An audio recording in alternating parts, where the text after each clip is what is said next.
NXT, Chicago, and it's a takeover. Is it alright for me to say chaos? What's up, everybody? I'm DJ Cash, and of course, I am bringing you my first of many audio platforms to be part of PWFempire.com with my NXT TakeOver Chicago predictions. Now, I'm just going to be going over the card, what we got on TakeOver that will be happening this Saturday. It's the prelude before we get to Sunday's SmackDown exclusive pay-per-view and Backlash. So I'm really looking forward to talking about this TakeOver card. We have a total of 5 matches, so let's go ahead and get into this TakeOver card, shall we?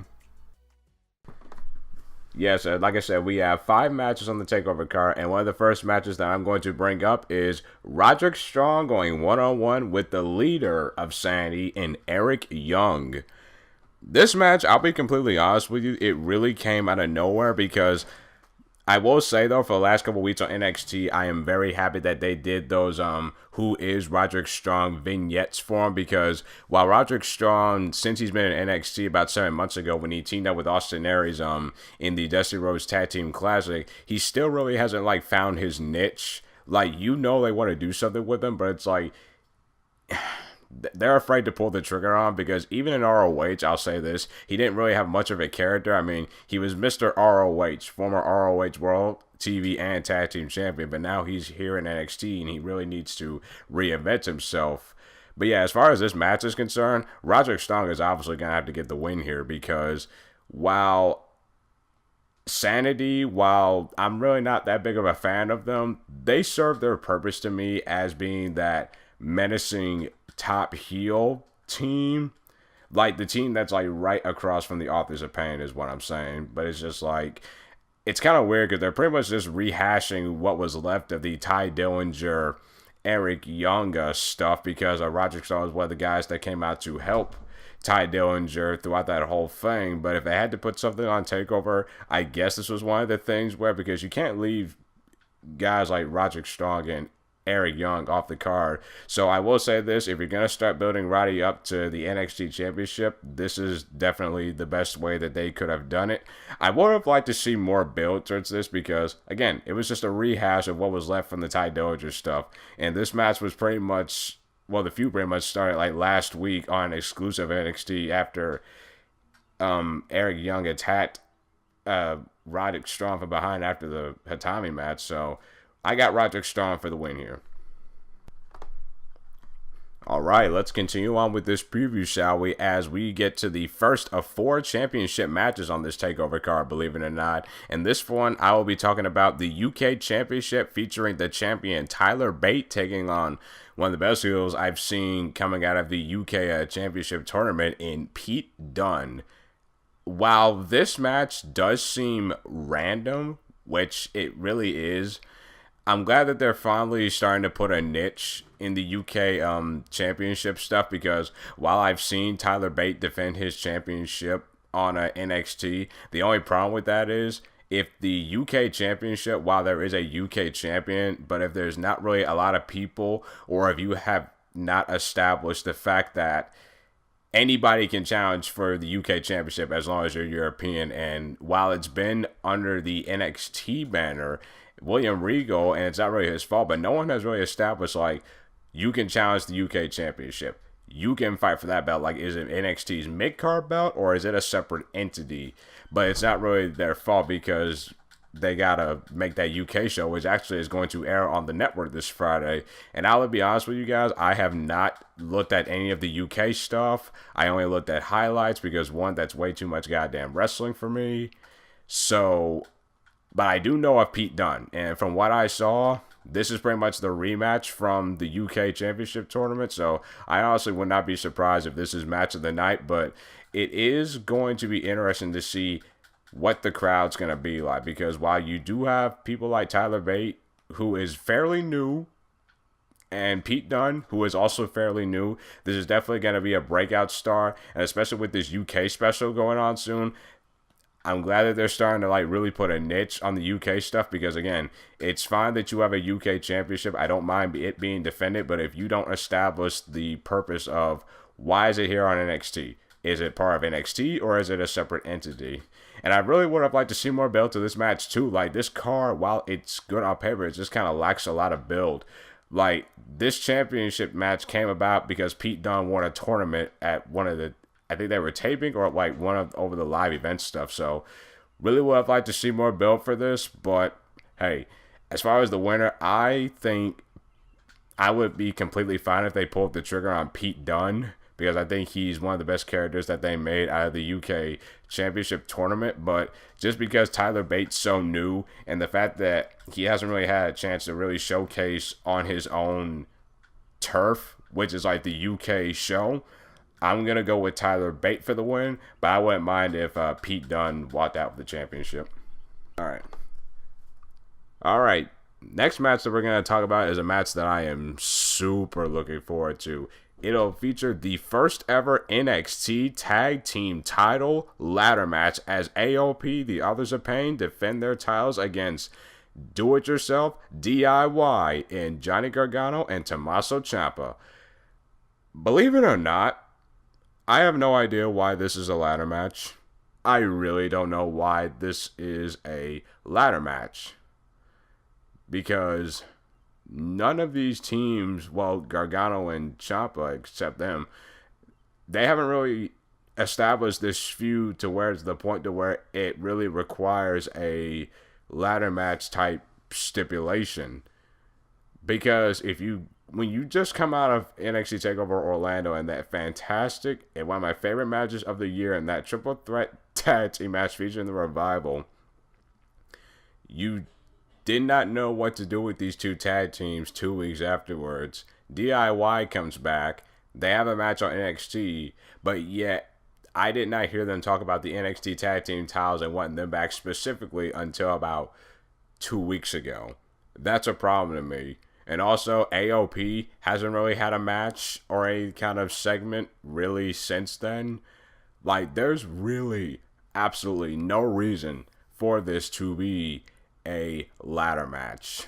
Like, here's the thing, the main roster could get away with this because at least they incorporate the ladders and they incorporate like hints for why this is a ladder match. This is just honestly just an announcement by William Regal, who I do think is one of the best general managers in wrestling today, that he just makes this a ladder match out of nowhere. And I honestly, again, if I don't give the main roster a pass, I'm not giving NXT a pass. I need to know why is this a ladder match, but that does not take away from my enjoyment. And yes, people, I need to know, why is this a ladder match?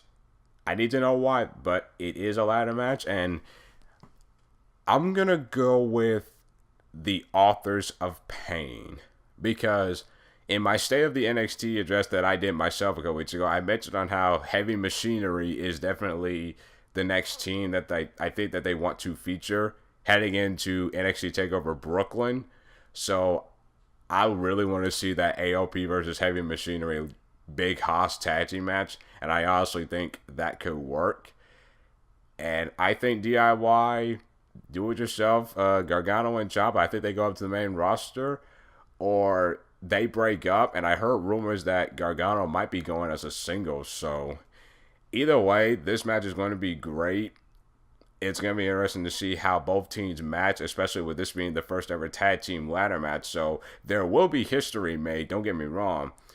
I just really would have liked to see more build and more of them talking about like wanting to make this a stipulation or wanting them to make this a ladder match. But maybe that's just asking for too much. But yeah, I have AOP for the win. All right. Okay, the next championship match that we're going to be, I actually have a lot I want to say about this. It is the NXT Women's Championship Triple Threat match. Asuka, of course, the undefeated one, taking on two challengers in Sanity's Nikki Cross and the up-and-comer Ruby Riott. Why the hell is this a triple threat match? Why the hell is NXT doing another multi-woman match? I'll tell you why.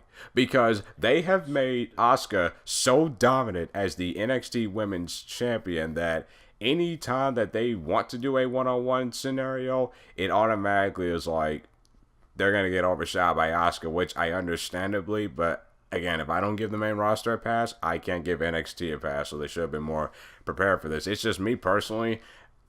We have been having way too many multi-woman type women matches either on the main roster or NXT TV way too much, because I like the traditional building up two people leading to a one-on-one match for the championship. That's just me being old school, I guess.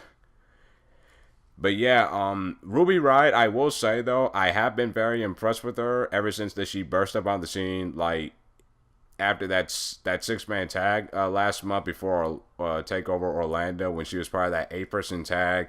I will say though, I am shocked that Nikki Cross, they're not trying to continue the Nikki Cross Ruby Riott feud, because I also think this could have been a takeover where you could have easily had a second woman match on this show, because while the NXT women's division, I do think while you do have Ember Moon, Nikki Cross, Ruby Riott, originally this was supposed to be a fatal 4-way, and even then I didn't agree with it, because you're throwing out all of your top talents in one match. And honestly, the way that NXT builds their multi-person matches is not interesting to me, because they just haven't done a good job of really establishing all of the contenders and the champ, except for the champion itself. But I've been actually disappointed with this build, because another issue that I had with this was the fact that they wanted to establish the number one contender through a battle royal. And in that battle royal, when Asuka came down to clean house, the match ended in a fucking DQ and the bell got rang. When in the time in the world of professional wrestling has the damn bell ever been rung in a battle royal? Someone please explain that to me, but that's around the point. But yeah, this triple threat match, I did like the video package that they showcased Ruby Riott last week, because again, while I have been impressed with Ruby Riott, she's only been on NXT technically for a month on TV, feuding with Nikki Cross, and all of a sudden she's in a championship match. Even though I think they're trying to tell the story and continue the story of Nikki Cross and Ruby Riott by having either Nikki or Ruby pin each other to win the championship, and then somehow Asuka gets her rematch, and then it becomes Nikki Cross and Asuka one-on-one, which I honestly thought was the natural story for this match, but they just haven't done it yet.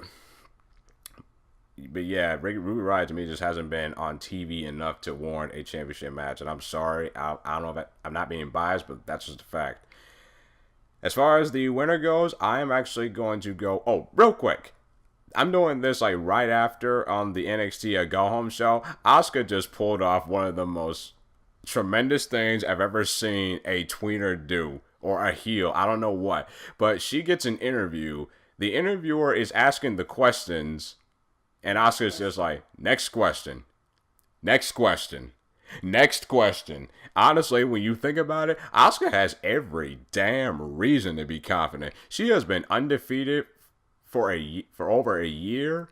She has not been beaten since she's been here. Nobody's beaten her for that championship. She's been dominant. So as a person, she should have all the confidence in the world. But what they need to do is really establish, because the problem is, while I think the initial heel turn that they wanted did come in Orlando, Asuka's still getting cheered. And just tonight when I saw she was waving to the fans, like really like pandering to them, like taking pictures with them, as she left, she grunted and was really like, why am I still doing this? So they really need to like really establish, is Asuka a heel or a tweener? But as far as the winner of this match, I'm gonna go with Asuka, because I think they really want Ember Moon to win that championship. And I think I do get my one-on-one match when we get to Brooklyn. But yeah, I think Ember Moon is the ultimate end game to beat Asuka. But yeah, I got Asuka winning this triple threat match Sunday. Alright, it is now time for me to talk about what is hopefully going to be glorious in the NXT Championship match, featuring the champion, the glorious one, Bobby Roode, versus the former Kenta in Hideo Itami, a returning Hideo Itami. Okay, I know it's Chicago, which is probably one of the reasons why Hitomi got a championship match. However, Why in the world is he getting one? That's my only issue with this. And tonight on the Go Home episode of NXT, they actually did a really good job, I thought, of like really showcasing Hideo Itami's NXT career, which they mainly showed the high points because, of course, like he was hurt throughout all that, so you can't really blame him for that. But here's the thing, like Hideo Itami, in my opinion, even like before the injuries were happening, he definitely was underperforming. He wasn't really standing out to me as far as on NXT. Like, I remember like the last time I saw any relevance of him was him having good matches with Tyler Breeze. This dude debuted in NXT TakeOver Fatal 4-Way 2014. That seems so long ago in wrestling years. And then you fast forward to 2015 when he had his first shoulder injury. Then he was gone for a long time. He actually was part of the WrestleMania weekend Andre the Giant Memorial Battle Royal. And I thought he was going to win that one. But again, as injuries were aside, he just kept getting hurt. And then when he did come back, the feud with Austin Aries last year, and he hit the GTS in Brooklyn, he got hurt, unfortunately, again. So then that had to get put on hold. So he's definitely battled some injuries, which weren't his fault. But again, it's like, it wasn't really like he was really changing anything about NXT, in my opinion. And as far as this match with Roode, again, he comes back. All of a sudden, all it took was him was hitting the GTS on Roode, who he actually hasn't really said much since he's been back on TV, quote unquote. And he beat Roderick Strong to become number one contender, who honestly, I'll even say this right now, Roderick Strong to me didn't even deserve an opportunity at the NXT Championship, because that's the only issue with NXT right now is they have the NXT main eventers, as I've mentioned before, but it's just like they haven't really taken their time in building them up. Like Cassius Ohno, I remember, got a random NXT Championship match on TV back in March. So it's like they don't really know how they really want to place it. I believe they're trying to set him up for McIntyre.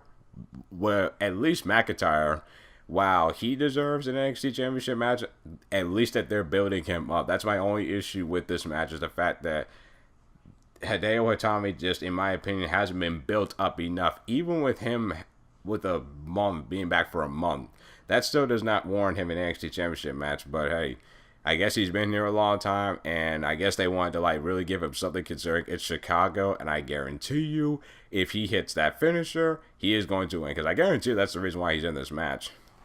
From Bobby Roode's standpoint,